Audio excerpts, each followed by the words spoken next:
அந்த உணர்ச்சி தொடர்பான உற்சாக உணர்வுகளை தூண்டும் உணவுப் பொருள் எது?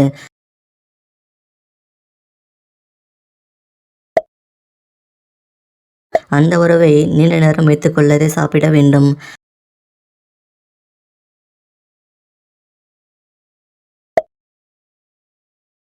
அந்த உறவில் வழவழப்பு தன்மை இல்லாமல் ஆணின் அந்த உறுப்பை பெண்ணின் அந்த உறுப்பில் செலுத்தினால் என்ன ஆகும்?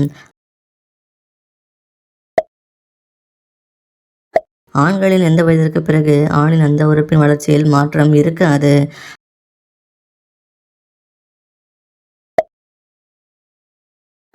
அந்த உறவில் தீவிரமாக இறங்க வேண்டும் என்கிற எண்ணம் பெண்களுக்கு எப்போது ஏற்படுகிறதாம்?